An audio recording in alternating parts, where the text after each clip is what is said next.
everyone, আপোনালোক সকলোকে আমাৰ জ্ঞান তীৰ্থ ৱে টু সাকসেস ইউটিউব চেনেললৈ পুনৰবাৰ স্বাগতম জনাইছো। দিস ইজ জ্ঞান প্ৰকাশ। তো জ্ঞান প্ৰকাশৰ হৈতে পোনপটীয়াভাৱে জড়িত হৈ থাকিবলৈ আপোনালোকে আমাৰ ইউটিউব চেনেল সাবস্ক্ৰাইব কৰাৰ লগতে আমাৰ যিটো টেলিগ্ৰাম চেনেল আছে তাতো আপোনালোকে জইন কৰি ল'ব, কাৰণ আমি তাতে ৰেগুলাৰ মক টিচ আৰু পিডিএফ নোটছসমূহ আমি প্ৰভাইড কৰি থাকোঁ। এতিয়া মূল কথাটো হ'ল বহুতে 5500 LPUB টেটৰ কাৰণে বহুত অপেক্ষাৰত নহয়নে আপোনালোক। প্ৰথমখন তেওঁলোকে ভেৰিফিকেশ্যনৰ কাৰণে লিষ্ট দি পানি আজি 1-2 মাহত তেওঁলোকে দ্বিতীয়খন লিষ্ট দিব পৰা নাই আৰু গোটেই ৰিক্ৰুটমেণ্ট প্ৰচেছটো কিমান দিন হৈ গুচি গ'ল আপোনালোকেও নিশ্চয়কৈ বুজি পাইছে নহয়নে। সেই 23 চনৰ ডিচেম্বৰৰ পৰা প্ৰায় 2 বছৰ হওঁ অৱস্থা হয়নে। গতিকে সঁচাকৈ বহুত এটা কি ক'ব লাগিব, বিশ্বাস কৰিব নলগীয়া নিচিনা এটা ঘটনা। বাৰু যি নহওক, এতিয়া সেই সময় আহি গ'ল। তেওঁলোকে যিহেতু প্ৰথমখন ভেৰিফিকেশ্যন লিষ্ট তেওঁলোকে আউট কৰি দিলে, তাৰপিছত আকৌ সুপ্ৰিম কোৰ্ট কৰিলে, NS দিলে, DLED। তো গতিকে এইখিনিৰ মাজতে আচলতে বস্তুটো ৰখি আছে। কিন্তু একেবাৰে আপোনালোকে নিখন্দেহে থাকিব পাৰে 10 অক্টোবৰত কিন্তু আপোনালোকে এই 5500 পদত আপোনালোকে কিন্তু নিযুক্তি পত্ৰখন পাবই। গতিকে ভয় কৰি থাকিবলগীয়া নাই। অকণমান পলম হ'ব পাৰে আপোনালোকে ভেৰিফিকেশ্যন প্ৰচেছটো, কিন্তু শেষলৈ হ'লেও গোটেইখিনি লৰালৰিকৈ শেষ কৰি দিব তেওঁলোকে। তাৰমানে 10 অক্টোবৰৰ ভিতৰত আপোনালোকৰ এপইণ্টমেণ্ট লেটাৰখন হাতত পাব, বুজি পাইছে। তো এই প্ৰথম ভেৰিফিকেশ্যন লিষ্টখন ওলোৱাৰ পিছত বহুত অপেক্ষাৰত আমি নহয়নে। ছেকেণ্ড ভেৰিফিকেশ্যন লিষ্টখন আমাক লাগে, কেতিয়া আহিব আমাৰ নামটো নহয় জানো। থাকে সকলোৰে এই ধৰণৰ হয়।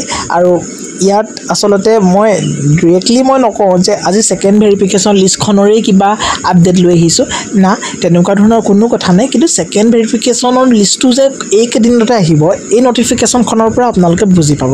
আৰু এই নটিফিকেশ্যনখনত NIOS DLEDৰ যিসকল প্ৰাৰ্থী আছে তো তেওঁলোকৰ কাৰণে খুবেই সুখবৰ, কাৰণ তেওঁলোকে কি বিচাৰি আছিলে সেইখিনি তেওঁলোকে পাবলৈ গৈ আছে।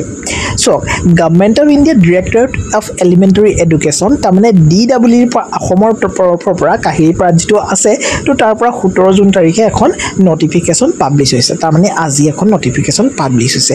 নটিফিকেশ্যনখনতনো কি আছে আপোনালোকে চাই লওক। In view of the judgments of the honourable supreme court of India passed on dated 10/12/2024 যিটো জাজমেণ্ট আছিলে, in review petitions of 2024 in civil appeal in the case of the Vishwanath and others VS State of Uttarakhand, the applicants who have successfully submitted their online applications with 18th month DLED from NIOS against the advertisements dated 26/12/2023 are hereby asked to attend the second phase physical document verification is due course of time when notified with the following documents in original and photocopy set of all documents for the proof of in service teacher as on 10/8/2017। বুজি পাইছে কথাটো। তাৰমানে যিসকলে 18 মহীয়া যিটো NIOS DLED তেওঁলোকে কৰিছিলে, তো সেই DLED কৰা যিসকল প্ৰাৰ্থী আৰু তেওঁলোকে 10/8/2017 এই সময়ছোৱাত তেওঁলোকে যদি ইন ছাৰ্ভিচ টিচাৰ হিচাপে কাম কৰিছিলে, তো তেওঁলোকৰ ছেকেণ্ড ফেজ ডকুমেণ্ট ভেৰিফিকেশ্যনত ফিজিকেল ডকুমেণ্ট ভেৰিফিকেশ্যন তাৰমানে যাব লাগিব আৰু তেওঁলোকে সম্পূৰ্ণ অৰিজিনেল ডকুমেণ্টছ ফটোকপিৰ সৈতে লৈ পানি তাত যাব লাগিব। তেওঁলোকক এইটো এটা চান্স তেওঁলোকক দিয়া হ'ব, সেইটোৱে কৈছে ইয়াত। নেক্সট কৈছে list of testimonials documents paper related proof of in service as an 10 তাৰমানে যিটো আপোনালোকৰ ইন ছাৰ্ভিচ আপোনালোকে আছিলে তাৰ প্ৰুফ আপোনালোকে দিব লাগিব। ইয়াতে সেইটোৱে কৈছে দেই। এপইণ্টমেণ্টৰ কথা কৈ appointment letter and accepted joining report of the applicant সেইখন লাগিব।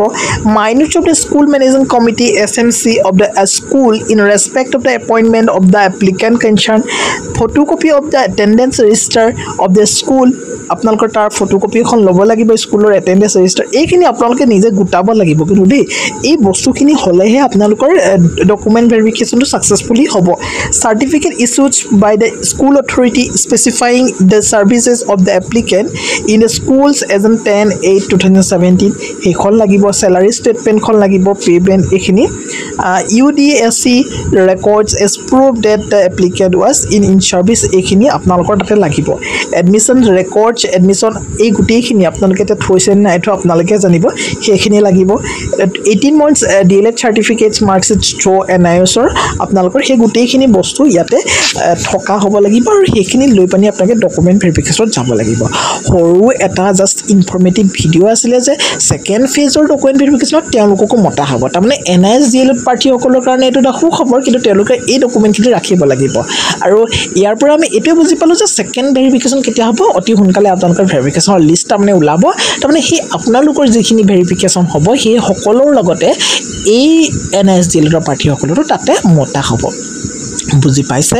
আৰু আশা কৰো ভিডিওটো হৰু এটা ইনফৰমেটিভ ভিডিও আপোনালোকৰ কাৰণে হেল্পফুল হৈছে নিশ্চয়কৈ যদি হেল্পফুল হৈছে বুলি ভাবিছে ডেফিনেটলি ভিডিওটো আপোনালোকে লাইক এটা কৰি দিব পাৰে আৰু ভিডিওটো আপোনালোকে শ্বেয়াৰ কৰিব পাৰে তো ভিডিওটো হিমানে আছিল see you in next video thank you so mass